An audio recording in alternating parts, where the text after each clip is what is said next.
Hello, I'm Jim Cuno, President of the J. Paul Getty Trust. Welcome to Art and Ideas, a podcast in which I speak to artists, conservators, authors, and scholars about their work. There's been an assumption that any person who stepped foot on French territory in the metropole went free. In fact, enslaved Turks did not go free. They often spent their entire lifetime in servitude. In this episode, I speak with authors Gillian Weiss and Meredith Martin about their new book, The Sun King at Sea, Maritime Art and Galley Slavery in Louis XIV's France.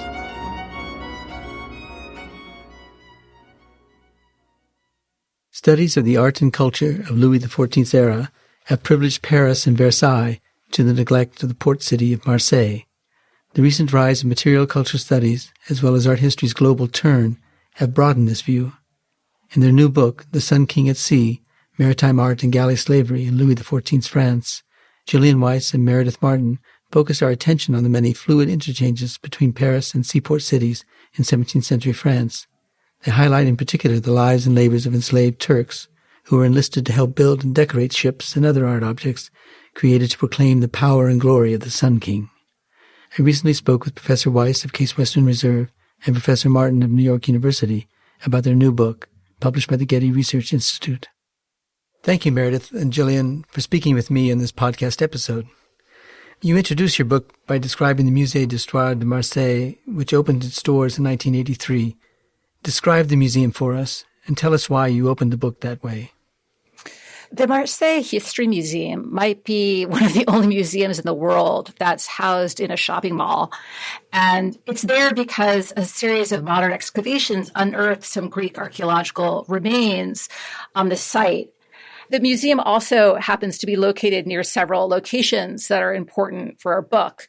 The harbor or the old port, formerly the site of the Royal Arsenal, the shipbuilding complex for the galleys, as well as near the 17th century promenade known as the Cour. It's a place that manifests Marseille's multi-layered history and multicultural population. But what it doesn't explicitly show is the presence of Louis XIV's galley slaves. And we wanted to open and close our book with a reflection about issues of memory and erasure, which is something that is evident in both the museum's galleries and collections, as well as other sites around the city. Well, Meredith, what role did Charles Lebrun and his painted medallion play in the story? It's so prominent.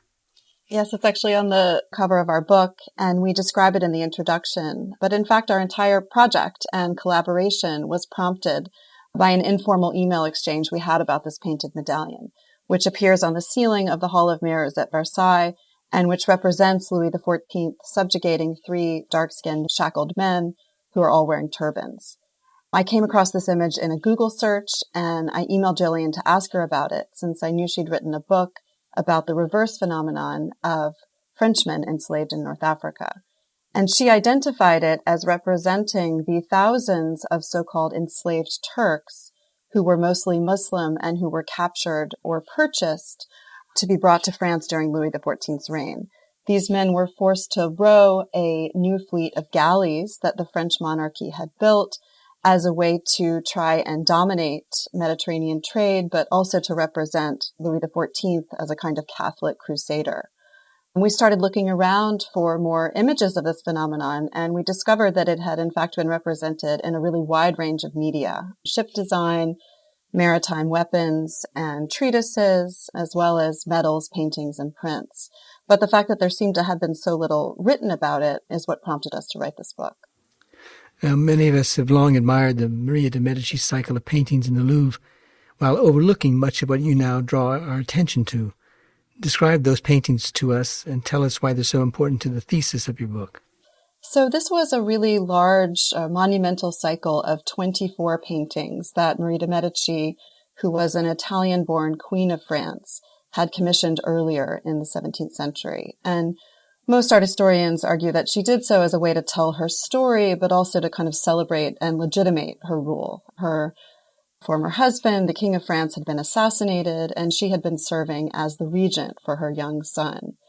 We talk about one particular painting from this cycle, which shows her arrival at the port of Marseille prior to marrying her husband.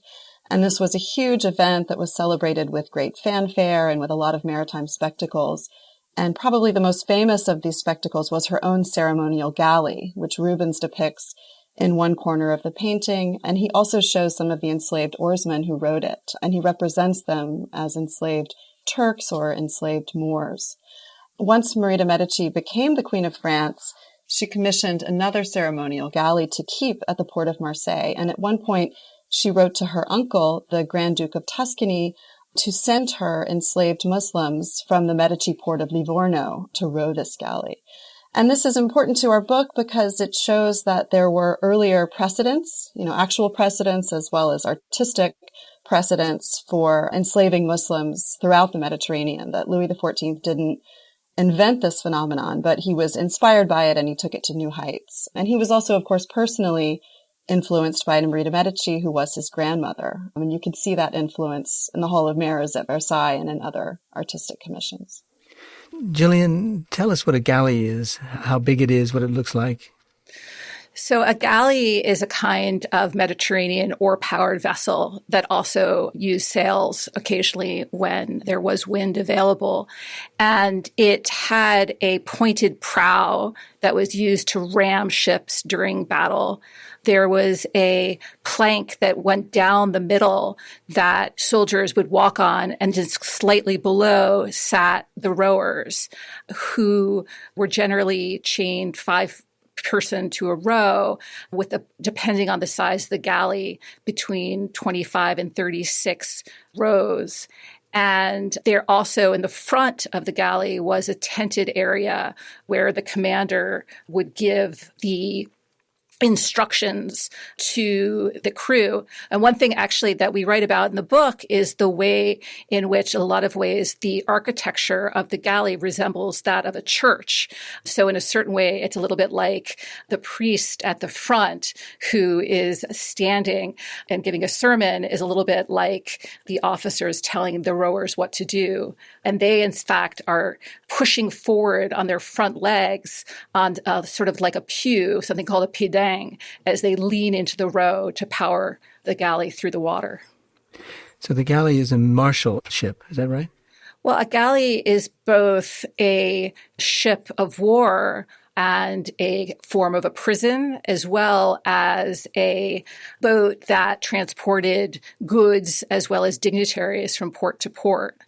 And it had been mostly superseded technologically by the 17th century by round-bottomed sailing ships, but in a lot of ways it remained quite useful in Mediterranean waters, which were calm, and it was pretty nimble to be able to move around the coasts. Now, the Marseille Arsenal is the subject of your first chapter. Describe it to us and its role in French naval control of so much of the Mediterranean. The Marseille Arsenal, which was built under the direction of Louis XIV and Colbert in the 1660s, was a magnificent spectacle. It was sort of meant to be the maritime industrial counterpart to Versailles. And it took up much of the harbor, and it was something that was remarked upon with awe and admiration by visitors to Marseille. Its walls were painted bright blue with fleur-de-lis in yellow. It had numerous pavilions, and it was used both to store galleys, but also as a shipbuilding palace where they were built. And it was over the course of the 1660s and 1670s, they managed to build about 40 galleys there. And it was also a site of, incredible spectacles. So, for example, trying to imitate the example of Venice was a spectacle wherein a galley was constructed in 1678 in a single 24-hour period. And that spectacle was described and also painted. So who were the Turks? You mentioned them already, but tell us who they were and the role they played in French control of the Mediterranean. So enslaved Turks were men who were captured but more often purchased in Mediterranean slave markets and along the Habsburg Ottoman front. And they predominantly came from the Ottoman Empire and Morocco. They were presumed to be Muslim, and they mostly were, but occasionally there were Jewish rowers who nonetheless fell into the category of enslaved Turk. And on one occasion, there were enslaved indigenous Americans who also were put into that category. They were expected to represent about 25% of the rowing force. During the spring and summer months, their main function was to help propel the galleys in the Mediterranean. They were reputed to be particularly strong, and they were put at technically important positions at the oar. But during the winter and fall months, they were actually forced to work at port. And at port, enslaved Turks, like other rowers, worked both at the naval arsenal and also for craftspeople around the city. And doing that, they actually helped to build and decorate the ships that they also rowed. We also found evidence that some enslaved Turks were hired by artists in the port of Marseille and Toulon to help with artworks that were made for Versailles. In particular, Pierre Puget hired enslaved Turks and convicts to help him with the completion of some sculptures that were later sent to Versailles. You mean they actually helped them make the sculptures, or they were the subject of the sculptures? Well, actually, we do have evidence that enslaved Turks were sent up to Paris, to the École des Beaux-Arts, in order to model for some artworks. And there's also other circumstantial evidence that they were used as models for different kinds of things. But enslaved Turks and convicts were also used as labor. In the case of Puget's statues, the documents that we found showed that they moved things around. They weren't actually like carving the marble. But in other cases, if you think about a ship itself as a piece of art, enslaved Turks were being trained to do other things, including carving and caulking and so on. So in that respect, they were helping to decorate and make the actual ships that they were serving upon. Meredith, described to us the weapons sculpted with depictions of enslaved Turks. Why Turks? So we talk about many such weapons in our book, but I'll just describe one of them, which is a large naval cannon decorated with the head of an enslaved Turk, which was made by Jean Bobet, who was the head of the weapons foundry at the naval arsenal. This Turk head, which seems to have been sculpted from a live slave model who would have posed for Bobet at the port, serves as the round knob that was used to secure or to tie the naval cannon to a ship's deck. And so actually there would have been a rope wrapped tightly around the neck of this head and then attached to the deck. And that would have kind of amplified the sense of an enslaved Turk being captured and contained within this weapon, but also the pain and suffering that's really clearly visible on his facial expression. And in terms of why Turks, we argue that this cannon may have had a kind of apotropaic function, maybe warning any Ottoman or North African opponents about the sort of fate that might befall them if they tried to engage in naval activity against the Sun King's fleet. But I think it also could have been used to kind of aggrandize this sense of strength and of power of French seamen who were capable of capturing one of these fearsome infidel opponents. Now, Meredith, your second chapter focuses on the meaning of maritime imagery in monumental statues and palace decor. What are the differences in maritime imagery in paintings and sculptures in the capital and those on the coast? Well, I think one significant difference is that a lot of the maritime art that was made for the coast is ephemeral and doesn't survive today. Ships were regularly destroyed or shipwrecked. Cannons were sometimes melted down. Sometimes ship decoration would itself be recycled or repurposed. And this is one reason why art historians have tended to focus more attention on monumental artworks made for the capital, for Paris and Versailles, as opposed to these ephemeral productions for the coast. But what we also found in our research is that a lot of the activities that were happening in the coast were represented in the capital, and the phenomenon of galley slavery was represented as well. So we've already mentioned Charles Lebrun's painted medallion for the ceiling of the Hall of Mirrors at Versailles, which was this stunning, very large room that integrated these paintings with mirrors and gilding and elaborate furnishings, some of which were made with raw materials that had been sourced through maritime trade or through colonial activities. And there was also another kind of stunning room in the palace that doesn't survive today, or that was torn down in the 18th century, called the Ambassador's Staircase, which featured trompe l'oeil paintings of ambassadors from all around the world who were coming to pay homage to Louis XIV. And you can see in designs for the room that at the four corners of the ceiling, there are ship prows, which are flanked by chained captives. And these may refer to some of the galley slaves that were involved in this conflict. And I think what this shows is that there's a kind of myth that Louis XIV wasn't all that interested in naval affairs, but in fact, he was really interested, and all of this coastal or maritime imagery was a really key component of his propaganda. Did paintings, prints, and drawings of subjects of maritime power replace the actual instruments of that power? Well, that's a good question. I think that, to some extent, these maritime artworks exaggerate the degree to which France was actually a naval superpower in this period. Louis XIV did score many important victories in the Mediterranean and elsewhere, but the French could never really compete with the superior naval power of the British and the Dutch, who were more focused on Asia and the Atlantic world. I think the Sun King's maritime victories were regularly represented in medals and prints, both of which could be made relatively quickly and somewhat inexpensively and could circulate widely. So that's why they were so important as propaganda. I don't think they so much replaced the actual maritime power that they depict, but they did, in certain instances, aim to deflect some criticism that Louis XIV was receiving from European rivals.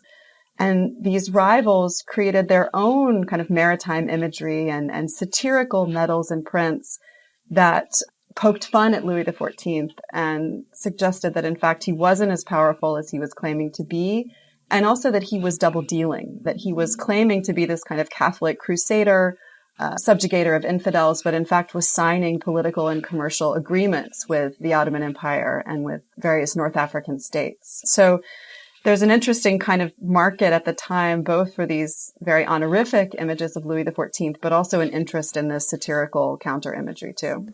How popular were medals and medallions at this time? They were actually extremely popular, and artists would make them in a variety of different materials so that they could be sold at different price points. So you had gold, silver, and copper medals. And they were one of the most important art forms and forms of propaganda during Louis XIV's reign.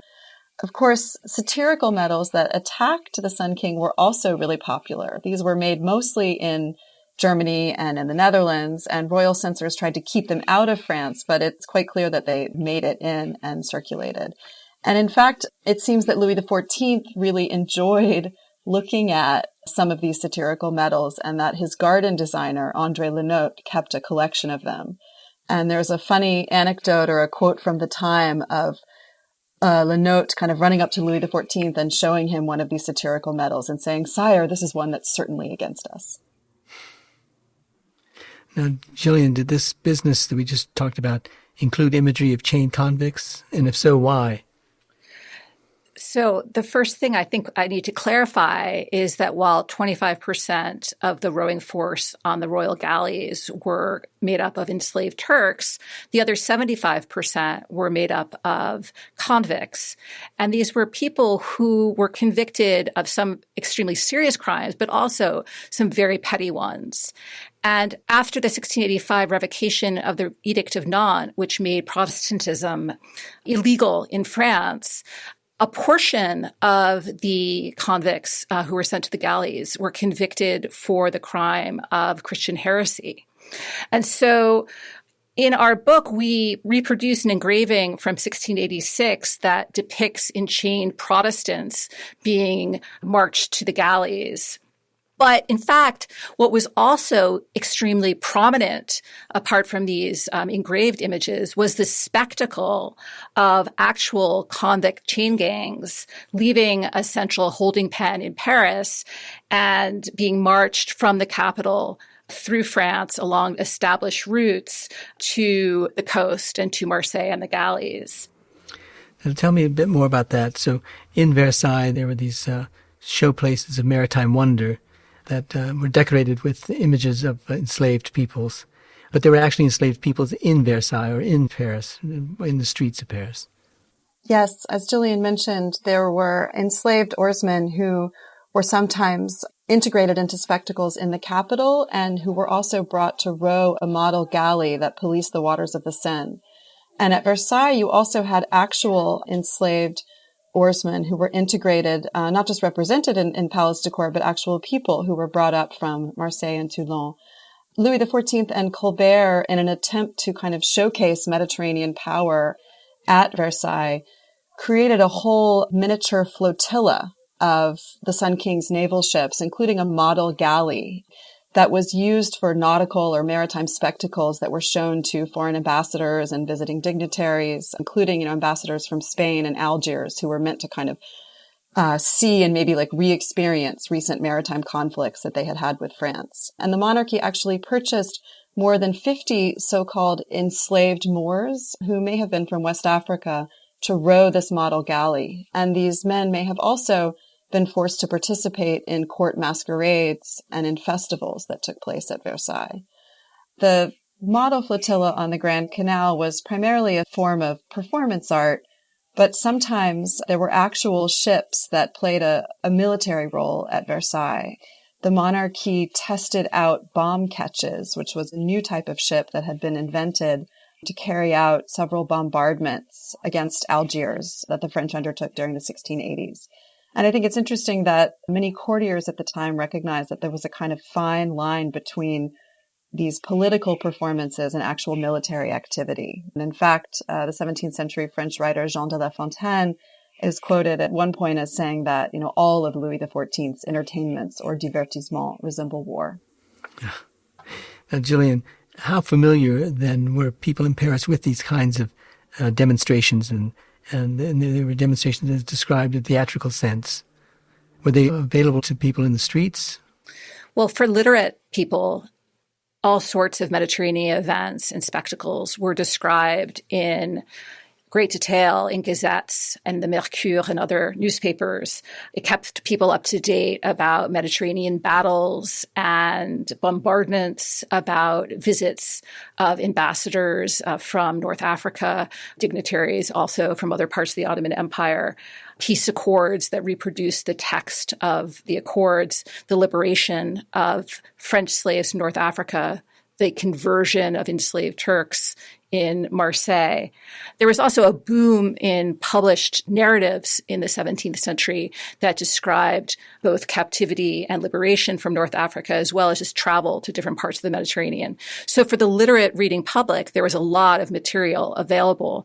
For people who were not literate, there was various kinds of visual representations, but also included the convict chains of rowers that were headed to the Mediterranean, as well as liberated captives who were returning from enslavement in North Africa. So we have this imagery of the enslaved Turks visible on paintings at the time and reenacted in the streets and carved on medals and medallions at the time.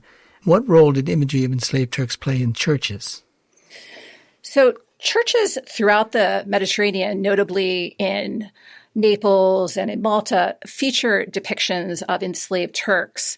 We didn't find any surviving images in France, but what we did find were numerous descriptions of elaborate conversion ceremonies that took place both inside and outside churches. In the 1680s, especially, which is a period of increasing orthodoxy leading up to the revocation of the Edict of Nantes, there were large group baptisms that involved prominent members of society functioning as godparents, that had special outfits in white for the neophytes and decorations on cathedrals borrowed from the galleys, cannon fire and music. But in fact, just on an individual level, I found hundreds of conversions in the archives of the Marseille Chamber of Commerce, which all were celebrated to some degree with pomp for regular people to see. Well, what about the role that the imagery played in science, in shipbuilding and humanism, for example? So the humanist movement was marked by a revival in interest in antiquity. And so that included a revival in interest in galleys in particular. one of the ways that Louis XIV chose to project his power was as a classical conqueror who, like those that came before him, was able to build and staff galleys. Of course, the difference is that Louis XIV was committed to using convicts and slaves to propel his galleys, while in the classical period, rowers tended to be free men. We actually have a whole chapter on shipbuilding manuals, which were primarily commissioned by French naval officers in Marseille, who near the end of the 17th century were showing off their knowledge about shipbuilding and showing off their knowledge about hydrography, while also trying to make a case for the ongoing importance of maintaining galleys and of enslaving Muslims. And this was at a moment that galleys were starting to fall out of favor. And what these manuals demonstrate is that this kind of maritime propaganda wasn't only a top-down phenomenon, and the interests of officers weren't always aligned with that of the crowd. Not only do they show the step-by-step process for building a galley, but they also feature really elaborate cartouche of enslaved Turks that attempt to argue visually that France's sea power and maritime dominance depended on harnessing the supposedly superior strength of enslaved Turks. Meredith, were there other ways that these incidents were depicted? Well, there's one other famous example, which is the subject of the last chapter of our book. And those are two monumental paintings that were made by Michel Serres, who served as the chief painter for the galleys at Marseille. And what they represent is the Great Plague of Marseille that began in 1720 and ended up killing nearly half of the city's population. And as we talk about in our book and in other publications, there's lots of eerie similarities between the Great Plague of Marseille and our own COVID-19 pandemic. Not just the fact that they are separated by exactly 300 years, but also that at their inception, people who commented on the plague both sort of blamed the source of the contagion on foreigners, many of whom were then also tasked with cleaning it up. And in the case of the 1720 plague, enslaved Turks were conscripted, were forced to remove the dead, contaminated bodies of plague victims from the streets of Marseille. And this is the horrific incident that Serres depicts. And he actually exaggerated the presence or the number of enslaved Turks who took part in this cadaver removal. And we argue that he did so because he wanted to engage with anxieties and debates about the source of the contagion, which was believed to come from Muslim lands, and also to sort of stoke fears about global trade that were percolating at the time. And a few years after he made them, Serres' paintings were publicly exhibited for pay in Paris, which was a really unusual thing to do at the time. And it forced Parisians to confront the darker side of what was happening in Marseille, not the Sun King's maritime achievements or victories, but also the risks of an interconnected world, and perhaps even the failure or the inability of the monarchy to protect its subjects. There's something very beautiful in the graphic designs of these galley ships that you've been describing, Julian and Meredith, but then something horrific about the spectacles of the suffering that they underpin as well. And that seems to me to be at the center of your book, the intertwining of the beautiful and the horrific, the enslaved and the elegant. How did you reconcile these differences?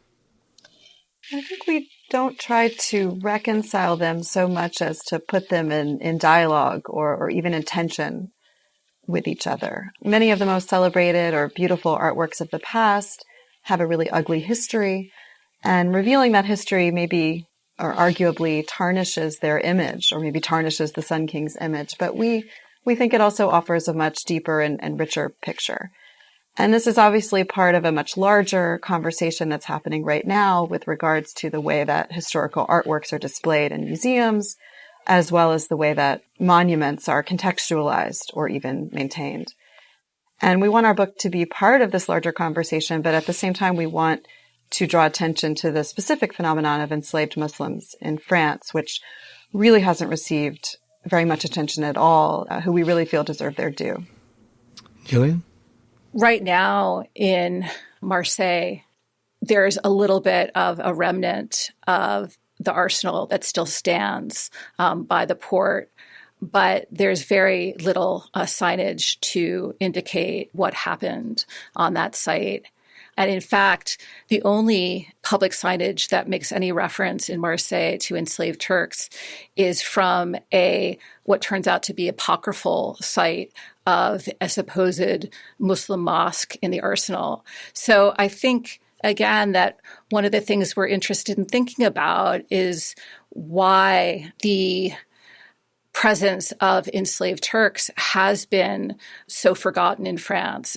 I think that, on the one hand, the example of American chattel slavery has often served as the prototype for understanding all forms of servitude in other places. And so therefore it has helped to occlude the presence of enslaved Turks in France. But I think another reason that the presence of enslaved Turks on royal galleys has been overlooked has to do with a longstanding legal maxim that holds there are no slaves in France. And although we know that enslaved West Africans were exploited in the Caribbean colonies of France, there's been an assumption that the free soil maxim held true for metropolitan France, and that indeed any person who stepped foot on French territory in the metropole went free. In fact, enslaved Turks did not go free. They often spent their entire lifetime in servitude. And one of the things that we are trying to do in this book, besides show the preponderance of imagery of enslaved Turks, is simply to show that this imagery actually had actual reference in Marseille and Toulon, that there actually were people who were purchased and captured and made to labor for their lifetimes on French soil. Now, your book captures this hauntingly in its final two sentences. While the composition attempts to draw the eye and mind upward toward a celestial vision of royal grandeur, the Turks bring them down to the reality of dead bodies in the dirt. In that vision, the galley fragments below look less like building blocks for a reassembled fleet and more like bones from a cadaver tomb, symbols of death rather than new life. Now, your book is important, and the Getty's grateful for having been given the chance to publish it. We thank you both, Gillian and Meredith, for that, and thank you for speaking with me today. Thank you for inviting us. Thank you.